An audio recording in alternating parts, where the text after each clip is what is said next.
Got a video on the way. Here's a teaser. So you're probably wondering why in 2021 am I making a video about Mario Kart Wii, specifically a track ranking? Well, it's because 8 years ago I made a video about my top 32 tracks, but I'd only gotten around to making a single part of that list.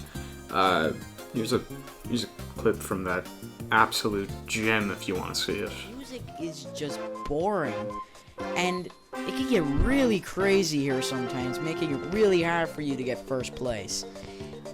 The track is just shit.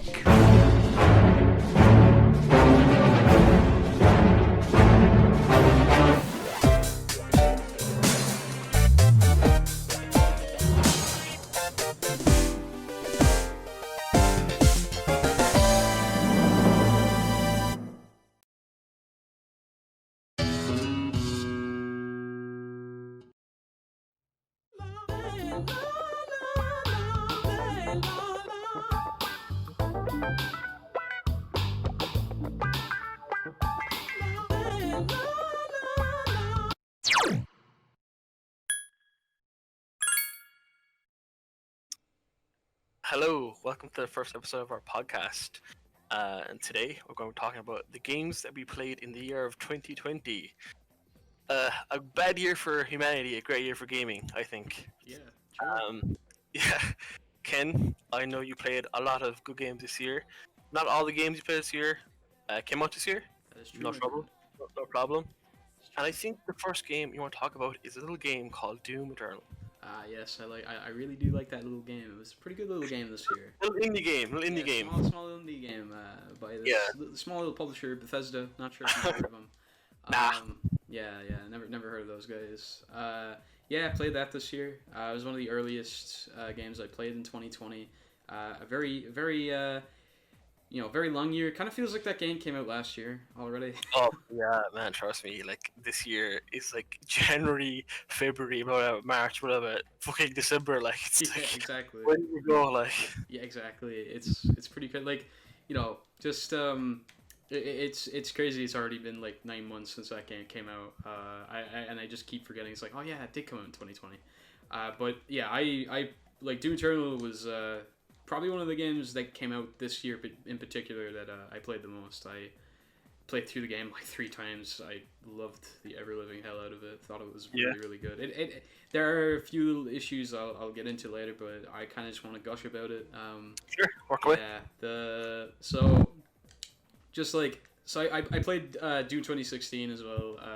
About like a month after it came out originally. And I had really low expectations for it. Didn't really think it was going to be that good, especially because they had like this multiplayer beta. Kind of sucked. Didn't think it was very good. But then it came out and kind of shocked me. It was like genuinely one of the most surprising games this generation, I think, in terms of like how good it actually turned out. And somehow, I think Doom Eternal is honestly even better.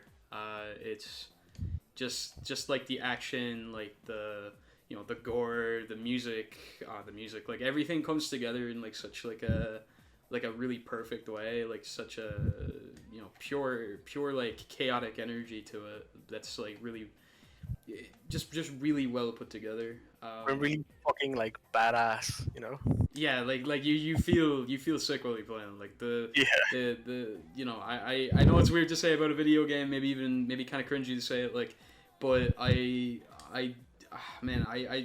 can't, like, I had such a big dumb grin on my face while playing that game. It was such a blast. I had such a good time with it.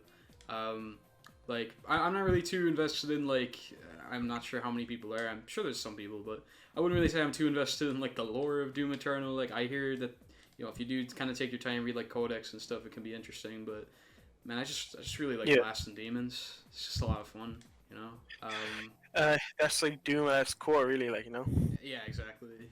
And like kind of just like the just all the weapons feel absolutely great. Like the new like super shotgun in the game, like the grapple is genuinely one of like the sickest guns in a game. Oh, the fucking meat hook is class. Yeah, I love that. It's so cool. Like honestly, I just like the kind of like the just like how acrobatic it is, like, and like how much you can like swing around enemies and shit. Like you genuinely, it's like Spider-Man in like a fucking FPS game. It's crazy. Like I The first time I got that, I was like legitimately wowed. I was like, man, this is absolutely incredible. Like, this is so sick. And just like when you add in like the the score by Mick Gordon and like the just like all of the the difficulty like of the game, like it's very, very intense. So like I will say like the more you play it, the more you get used to it. But like that first playthrough was genuinely like incredibly intense. Like you. What Really did you have play it to- on? I played it on Ultraviolence, so that'd be what, like the third, like the. I think it's the hardest difficulty you can pick at the start. I can't remember. I don't remember if Nightmare is like actually available from the beginning. Is there like an Ultra Nightmare as well in the game? There might be like it's I haven't played the game in a few months. It's Yeah. been a little while. I generally like to pick like a hard difficulty, like not the hardest, but I always find like for a first playthrough, like the the first hard, like the the one that's not like very hard or like ultra hard, just the one that's hard. I find that Base usually hard, yeah. base hard difficulty, that usually is like right from Yeah. the first playthrough, generally anyways. And yeah, I had a blast with Doom Eternal in that sense. Like, you really have to be on your toes. Like some of the levels, especially towards the end, are absolutely crazy. Like the final level is just like wave after wave after wave of like tons of enemies coming after you. Yeah. It's ridiculous. So, but a lot of fun. I really enjoyed it.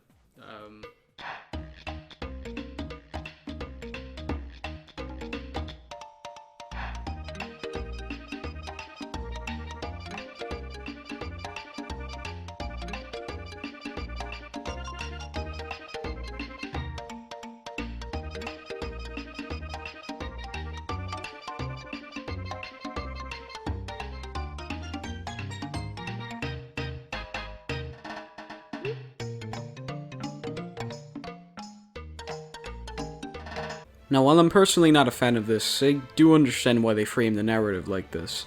It's a decent way to ease newcomers into the series, and it's also a way that they can make funny main meta jokes on how this is a game based on a movie. Oh yeah. Oh, there's a movie. I forgot about that.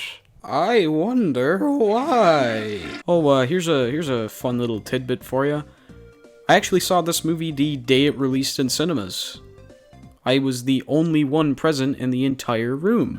So let's just say its box office returns weren't exactly shocking. Though, it still did pretty bad. I mean, Sherlock Gnomes made like 7 times the amount this movie did. Did it deserve to do this poorly? To be fair, I've seen much worse films, and also it's not this. I'm an idea. To be honest, the movie isn't that important since a decent chunk of the game's cutscenes are just taken from the movie anyways. If I feel the movie is worth addressing during this comparison, then I'll certainly give mention to it. But for the most part, this will remain a comparison between the original Ratchet & Clank and its 2016 remake. But if you're looking for a short review, then alright.